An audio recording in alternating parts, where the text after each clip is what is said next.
எனக்கு நன்றாக தெரியும். பொதுவாக இந்த செங்கோலை தூக்கிக் கொண்டு ஓடும் நாடாளுமன்ற செயல் எதிர்க்கட்சியினருடையது. ஆனால் மறுபக்கத்தில் என்ன நடக்கிறது? ஆளுங்கட்சியினரே அதை தடுக்க பாய்கிறார்கள். கடந்த நாடாளுமன்றத்திலும் இதுதான் நடந்தது. ஆனால் ஆளுங்கட்சியின் ஒரு நாடாளுமன்ற உறுப்பினர் கூட இந்த ஆசன வரிசையை விட்டு கீழே இறங்கி வரவில்லை. ஏன்? ஒவ்வொரு முறையும் இந்த நாட்டில் ஒரு வழக்கம் இருந்தது. அதாவது செங்கோலை தூக்கிக் கொண்டு ஓடுவது எதிர்க்கட்சியின் ஒரு வீரச் செயல் போன்றும் அதை ஓடவிடாமல் பாதுகாப்பது ஆளுங்கட்சியின் ஒரு வீரச் செயல் போன்றும் பார்க்கப்பட்டது. செங்கோலை தூக்கிக் கொண்டு ஓடுவது என்பது ஒரு அநாகரிகமான செயல். எனவே அதை தூக்கிக் கொண்டு ஓட வேண்டாம்.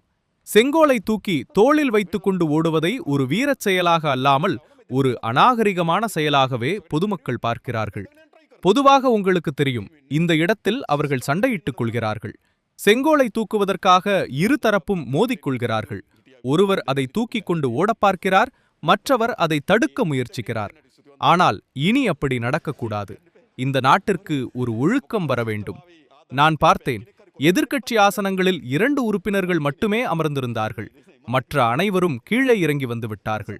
அப்பொழுது அமர்ந்திருந்த அந்த இருவருக்கும் நாம் நன்றி சொல்ல கடமைப்பட்டிருக்கிறோம். அதை நாம் சொல்லித்தான் ஆக வேண்டும்.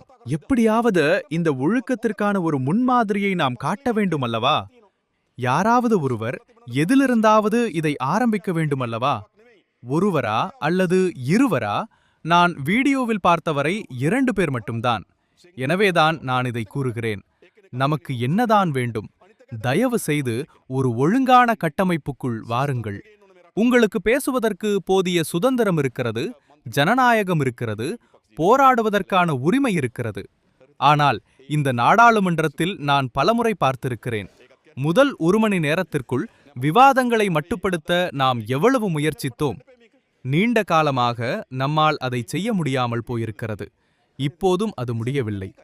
கடந்த காலத்தில் எம்மால் செய்ய முடியாமல் போன ஒரு விஷயத்தை இனி நாம் ஒரு ஒழுக்கமான நிலைக்கு கொண்டு வருவோம். 27இல் 2 கேள்விகள் என்ற எல்லையை தாண்டி நம்மால் வர முடியாமல் போயிருக்கிறது. நமக்கு எழும் பிரச்சனைகளை அந்த எல்லைக்குள் வைத்திருக்க நம்மால் முடியாமல் போயிருக்கிறது. பரவாயில்லை. ஆனால் எப்படியாவது நாம் இந்த ஒழுக்கமான கட்டமைப்புக்கு வரவேண்டிய தேவை இருக்கிறது. நமக்கு சில விதிமுறைகள் இருக்கின்றன, கட்டளைகள் இருக்கின்றன. ஏதோ ஒரு முறையான கட்டமைப்புக்கு இந்த நாட்டை நாம் கொண்டு செல்ல வேண்டும். அதற்கு மிகச்சிறந்த இடம் இந்த நாடாளுமன்றத்தில் இருந்துதான் ஆரம்பிக்கப்பட வேண்டும் என்று நான் கேட்டுக்கொள்கிறேன்.